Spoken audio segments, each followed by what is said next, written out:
If you're struggling to get over your ex, if you're going through periods of second guessing yourself, waffling back and forth, finding yourself stuck, emotionally detached, not able to move forward, this video is going to help you understand why that happens and what you can do to help yourself move forward. When you can sit in it, that builds an unbelievable faith within you and within your relationship with God. I cannot describe it. It's not always easy. But when you build that confidence, it transcends into your external world. Hey guys, what is up? Welcome back to the channel. Welcome if you are new. My name is Andrea Johnson. I am your mystical muse, your manifestation mind, your spiritual inspiration, here to inspire, empower, and teach you how to master your energy. Welcome to Mystical Muse Minds, where we discuss topics to expand our consciousness and improve our lives. Let me grab my coffee. Exo tatted all over her body. I'm coming back to life. Let's dive into the video. I'm gonna make the video that I need. I'm gonna spin the truth on realizations just with my own experience, being alone for the first time with my energy, really examining my past marriage and even relationship patterns and how the body, mind, spirit work, and just my years of energy work and working with the human body and mind and psychic development. That is a lot that I just spun right there. And I'm constantly learning, and I want to share with you guys some things that I have come to realize that have helped me.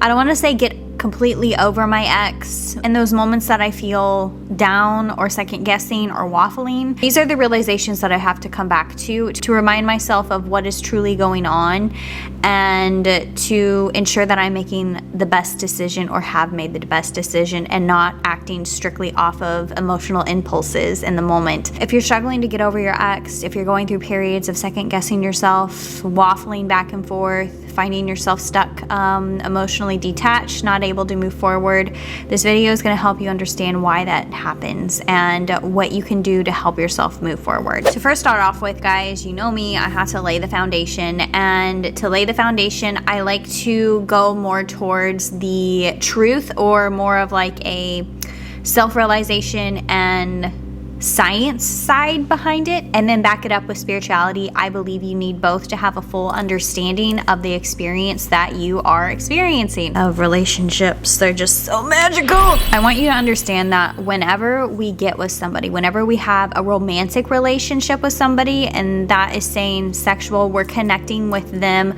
on an intimate level. Those are the types of relationships that I'm talking about. You have found what we want to call love, or the highest feeling in somebody else, right? In a relationship, or when you're around this person, you are feeling a certain way.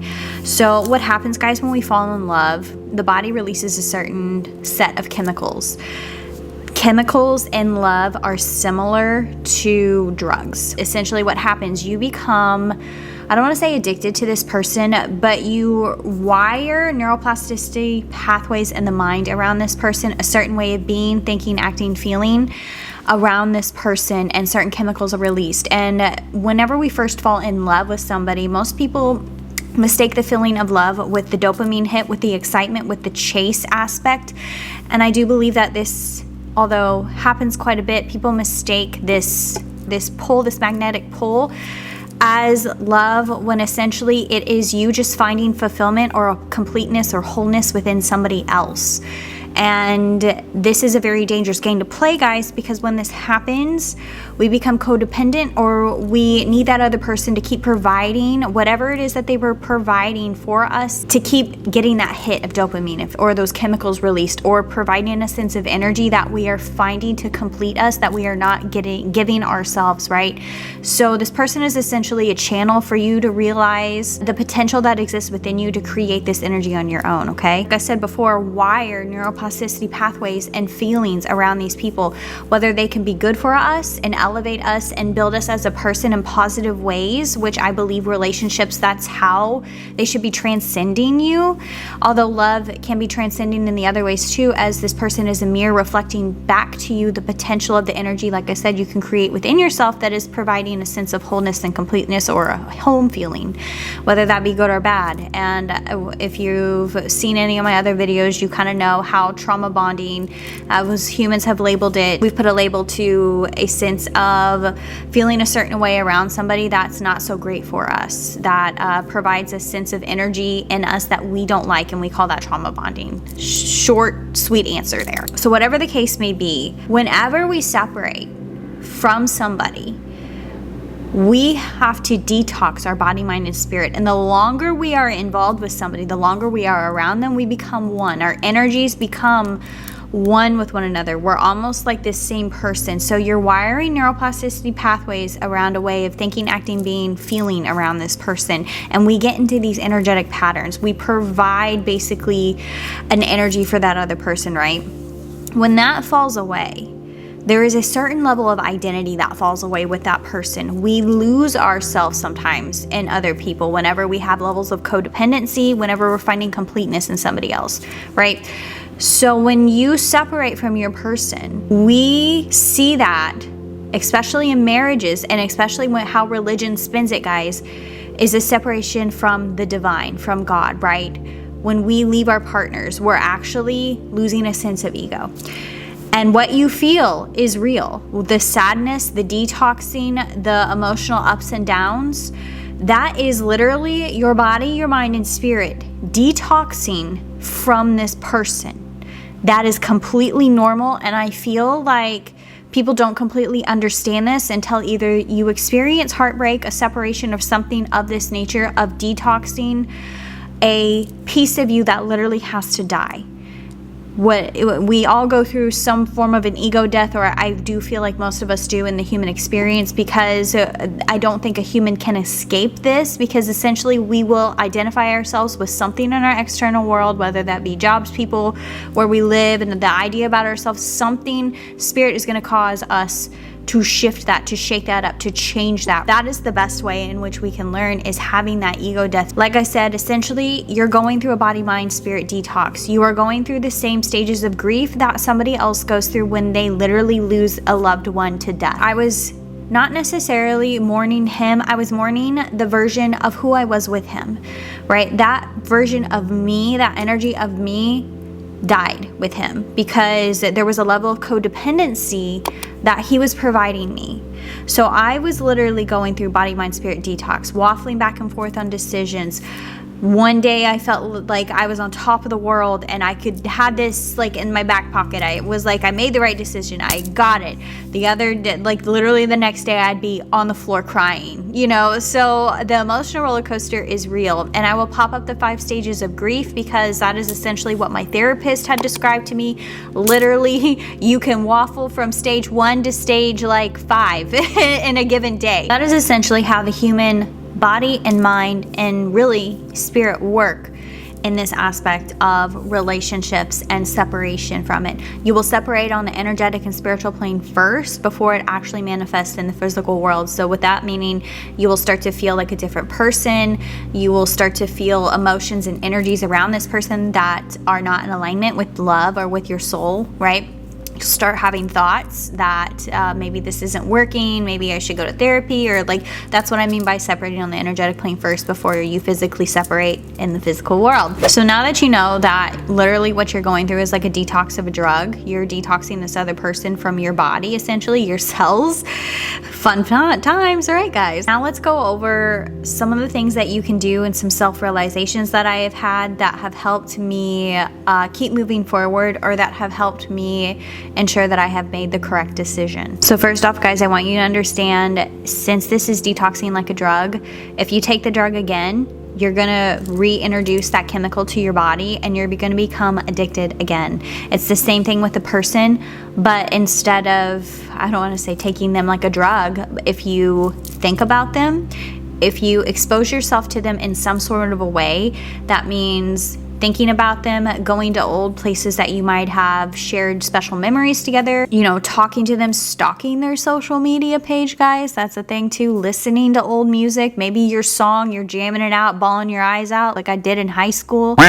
BS stuff like that, guys, the more that you think about this person, the more that you engage in the certain patterns or the energies or in your environment, you're reconnecting, I want to say, the energetic cords. We are attached energetically because physically you're not technically with them unless you hook up with them. Please, God, please do not do that, because whenever you hook up with them again, that is the deepest form of connection you could do, especially for a woman. You're reconnecting the energetic cords, and it makes it even more difficult to get them detoxed from your system. So you're just reintroducing that drug, right? So you have to think, what can I do to assist myself to help further detoxify my body, right? My body, my mind, and my spirit. You need to cut off all social media, their number, texting, whatever it is you have to do.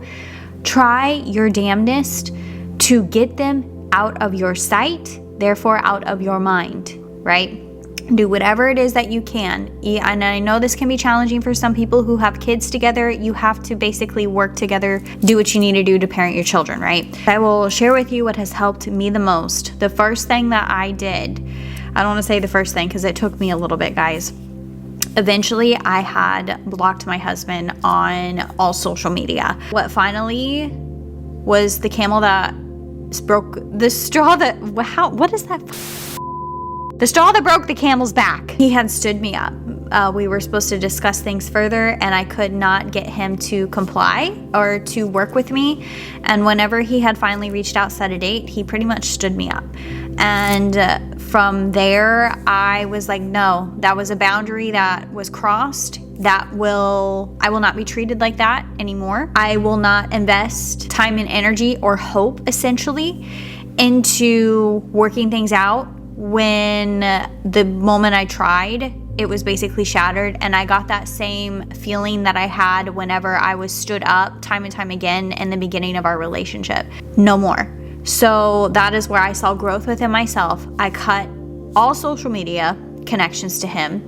Before then, I saw that I was spilling energy into checking his social media, checking my own stories to see if he was stalking me.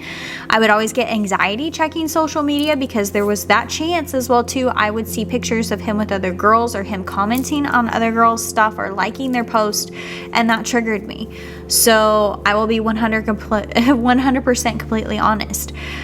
As soon as I blocked him on all that, the anxiety went away. I no longer spent stupid time checking socials. Honestly felt a sense of relief and an empowerment within myself because I did that action out of self-love for me. It wasn't out of hate of him. He can do whatever he wants. It was literally to help myself detach from him even further, right? I internally made that decision that nobody was going to treat me like that and I was going to move forward. Literally, that was the most healing thing that I could have done, was decide, right? And when I decided, it was like that other waffling back and forth, that timeline completely shut itself off, and a sense of relief and healing came into my body. My energy came back to me because I was done putting it into the hope that it was going to work out, because I could no longer control, or honestly, there was an illusion that I could control anything with the relationship to begin with, right? So I called my energy back to me. I truly feel like also whenever we separate from somebody, the more that we can have no contact with them, guys, the quicker you're going to heal and detoxify this person and start actually knowing who it is that you are. And that is where the true healing is going to come in. And this is going to be what helps you get over the heartbreak or the thought of this person, is you're going to come back to yourself, right? That may take a bit. It may take months, guys. I don't ever think we will fully stop understanding ourselves as we evolve throughout life. We're going to have experiences. But to unwire your energy from this person, you have got to have no contact with them. You have got to cut them out of your life as much as you possibly can. The most healing thing for you to do is focus on yourself and get to know you and your energy, right? Who are you without this person? And for a lot of us, guys, I don't know about you, but I spent 12 years with this person, 14 knowing them, right? That's a very, very, very long time to be intertwined with somebody's energy. Some people spend 30, 40 years together, and when that person leaves their energy, I could only imagine if you could ever fully get over somebody. I don't believe that you will ever fully get over them because the energy imprint is there in your memory. but you can help relieve the pain around that, right? It's just like a picture. Over time, the color fades. The next best thing that you can do while you're getting to know yourself, and what I mean by getting to know yourself, guys, know your wants, your desires. What are the things that you want to create in your life? And focus on those things. If you're not quite sure what you want to create, focus on being the best version of you. Body, mind, spirit. This is a spiritual practice. This is, health and fitness, whatever. Make some goals. Start, and even if you're not into it, just try to get movement, try to get outside, do personal development, reading, whatever it is that calls to you to be a better person. Focus on you. That'll be one of the biggest healing things that you can do. Have yourself a little mini glow up, per se. Also, I recommend getting in therapy or seeing a therapist or talking to somebody at least that can provide you some wisdom, some elevated energy, some insight, or help keep you on track. You have got to speak about this, guys. You have got to move energy. This is what your body is trying to do. You need to, whenever you feel grief, those emotions come back up, the second guessing, because you will waffle back and forth. Even whenever I had made the decision for him to not stand me up again, I was protecting myself. I still go back on that, guys, and think about what if he's changed me, right? So that opens back up that pathway to that road and takes my energy, right? I have to call it back to me and remind myself why I'm doing what I'm doing, right? Because the brain likes to play tricks on us and likes to remind us of all the good times whenever we're feeling like shit, right? Because our mind wants to bring our energy up, right, to elevate it. And the way that it's knowing how to do that is because the memories popping up is providing a certain energy that person provided you, a happy moment, some kind of sense of love, whatever it so may be, safety, love. You're missing that within you, so that memory is helping get that energy within you, and then you're associating that with that person, so it's making you crave that, miss that whenever you're like, oh shit, I don't have that, and then your energy drops back down. You have got to learn, guys. This is where getting to know yourself. You've got to learn the types of energies that person was providing you, so you can then provide it for yourself. Learn your actions and your thoughts, what energies they create within you, what emotions, they create within you, right? And your emotions associated with a certain action, when you start to find and self-explore, right, the energies that this other person was providing for you, or you were depending upon them to provide for you, you will find what actions or thoughts ignite that within you, and that will be your healing. That is your sign to follow the breadcrumbs of the universe. Energy or emotion is communication from spirit, from source, from God, right? The highest being love. And the more that you can follow the higher emotions from the actions and the thoughts that you were thinking, right, the more you're going to find yourself flow and heal, essentially, focusing on you. And when you don't tie those emotions to external circumstances eventually, right, to things that can be very much controlled, like the way that other people make you feel, the way a job makes you feel, right, things like that. When we tie our worth or those emotions that are very healing to us to our external environment, we have to learn to be able to be okay with the falling away and finding something else that could recreate that energy with us, or finding something more elevating, taking it to the next step, leveling up essentially when things feel stagnant or stale. That's just how the human works, right? Getting a little bit off topic here. We're kind of like on soul purpose and manifestation a little bit, but this is you finding it separate from somebody that maybe you found purpose in, right? As you're on this journey of self-exploration, finding your soul purpose, what lights yourself up, trying to be the best version of you. There's plenty of tools, and I've made plenty of videos on how to do that. But the next best thing that you can do is, besides getting into therapy and talking to somebody, moving that energy, whenever you hit the grief stages, allow yourself the space and the grace, the love and compassion to move it, to go through it, to feel it. The best way to get over heartbreak, some guys, is to actually sit with the shit, sit with the emotions, and don't try to suppress them. Don't be afraid to feel your emotions. That's actually a very positive thing. It's going to be the thing that shifts it the quickest, because that is what essentially the human body is designed to do. It's designed to process energies. It's designed to move energies through it.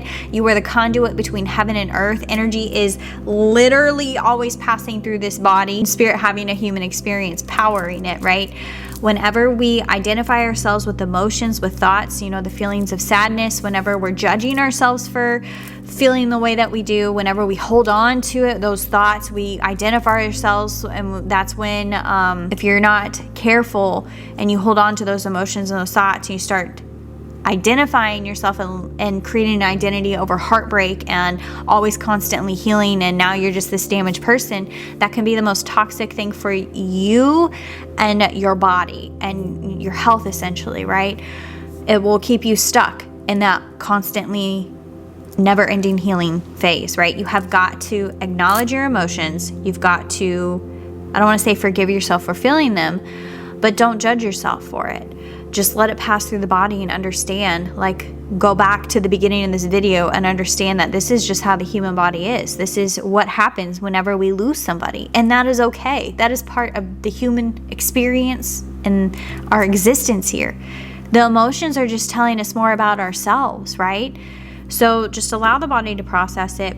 Do whatever you can to move that energy. If even the thought and understanding of how moving energy or how relationships work is not working for you to move that energy, or you keep finding yourself stuck in just a never-ending cycle of crying, I would then do physical movements in the body to move energy. And I've had to do this too, guys, because I've found several days in a row where I cannot pull myself from this, just feeling low and depressive.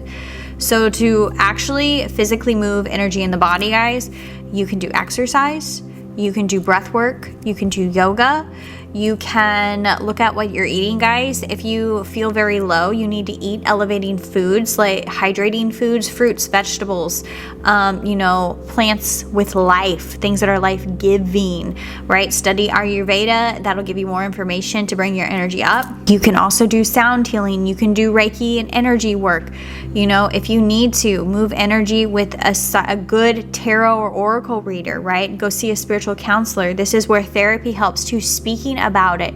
Emotion code, shift those energies, guys. Hypnosis. There are plenty of ways in which you can move energy in the body. The most efficient, I will say, that I have found is energy work with Reiki and meditation, breath work, probably more so than energy work. The breath is very powerful. I'm just going to say that, and sound. The easiest ones, exercise is very useful too, but the easiest is going to be sound and breath work, or Reiki and energy work. Go see yourself a Reiki healer, right? If you can't do it yourself or don't believe in yourself to be able to do it. So that is the quickest which way you can rewire your mind, because it helps break those neuroplasticity pathways that you're feeling around those emotions, the identity that you're having. It can help break them and elevate your energy to a higher level. And therefore, when you elevate and move energy in the body, it's going to shift it in the mind. So you have to do one of the two things. You have to either change your thoughts to shift the energy in your body, or you have to move energy in the body and bring in good energy from a healer or from sound or movement or something to then shift the thoughts in your head. And then you will feel the emotions change. You have got to be consciously aware of this, guys. This is, if you start paying attention to the thoughts and the feelings, you will realize this happens with every single thing in our life. It's not just relationships. This is a side note. This is just becoming aware of being a human. So the next best thing that you can do, if you cannot move energy within the body, or the most healing thing that you could probably do, is creation, guys. It is actually taking pain and channeling it into something creative. And you can see this all throughout history, guys, of some of the most beautiful works of art come through people's pains. You can look at Robin Williams, Jim Carrey. They have even said it, that their depression has been the channel for some of the most inspirational, creative works of art being filmed, right? Comedy is huge in healing, right? Acting, making art, writing, making videos now, and we call them vlogs. That is creativity. That is taking an energy of pain and alchemizing it into something beautiful, because pain is intense. That energy is intense, and if you understand how to master it, master your energy, you can take that and channel it into something beautiful here, right? And that may be part of your purpose, right? This heartbreak is honestly one of the most transcending energies that could ever happen to somebody. It will wake you up, body, mind, spirit, and it can be used to create something intense in your life, something beautiful that can help you and therefore help other people, right? So taking your focus off of the heartbreak as much as you can and channeling it into something healing for you. And you might not know what that is or what you want to create, and this is where you're going to have to experiment with different things. Sometimes creativity, sometimes people can just do something in the flow, and that takes them out of that pain just enough to stop that heartbreak, right? Stop that depression, that guilt, whatever energy, that the sadness that they're feeling. The flow state, the concentration, the channeling of love, or even just a numbness and neutralness is the next best thing that somebody can bring themselves up to. That is enough to break neuroplasticity in the mind, and therefore the body to start shifting around this energy, and your body's going to actually start craving this activity. Whatever it is that you're doing, whatever it is you're creating, you're just going to keep getting better and better at it, and because your body is finding it healing, right? You will find the qualities of spirit or your soul is always going to find or follow the highest vibration, right? So even if that is a neutral state, life is going to follow the highest form of energy because it is life-giving, right? When we are sitting in the lower energies of sadness, anger, guilt, heartbreak, grief, sometimes anger is that next best thing. Sometimes neutralness is that not feeling at all is that next best thing. And that's where people find themselves in trouble, is they look for that next best thing. Meaning they look to their external world to help bring them up. And this is where you will find people move on very quickly and get into basically another karmic, I want to call it karmic, but a relationship that will probably end the same way that the one they just ended did, because they have not gone through their patterns. So they're attracted essentially to the same people that are potentially toxic to them. So this is where you basically get into another karmic relationship, is what most people understand this as. Or people turn to drugs to help bring them up to that next level. They turn to alcohol.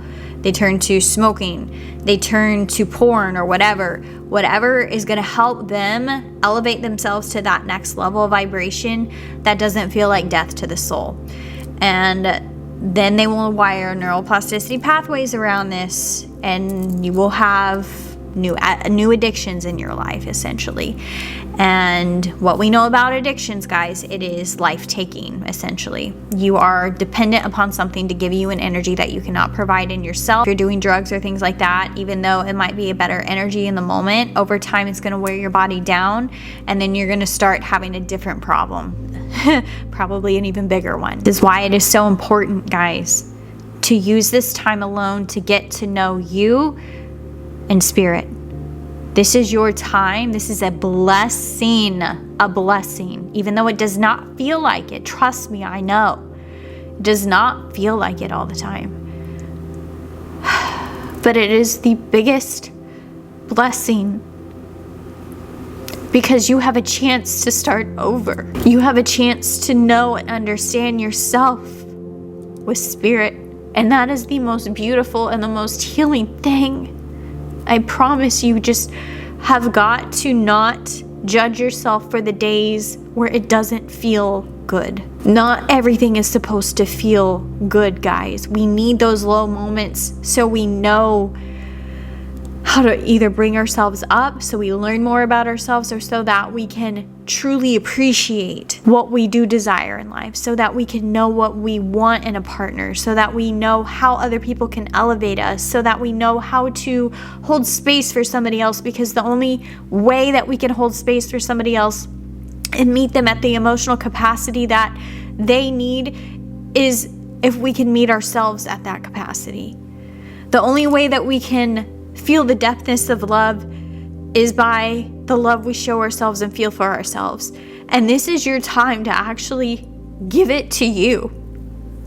It is the most beautiful thing to get to know yourself on this level and to know your own energy. It is the most empowering thing when you can sit in the shit of how you feel, and it doesn't even have to be a relationship, and sit in it and not look for external fixes, other people, places, food, whatever it so may be. When you can sit in it, that builds an unbelievable faith within you and within your relationship with God. I cannot describe it. It's not always easy, but when you build that confidence, it transcends into your external world. And then you become that light, that hope, that energy, that confidence, that love for others. That is the most healing, the most sense of fulfillment that I truly feel a human can have, or to give that energy to others. And that is where people find that energy behind an action, and we call that a soul purpose. But essentially, you can just be it by healing your own life, because you radiate it. You automatically bring others up around you just by being your authentic self. And to do that, you have got to know yourself. And to know yourself, you have to know God. The issue is when we find God in other things. When you make things in your external world your God, was going to be where you find your pain. That is going to be essentially how you're going to get to know yourself.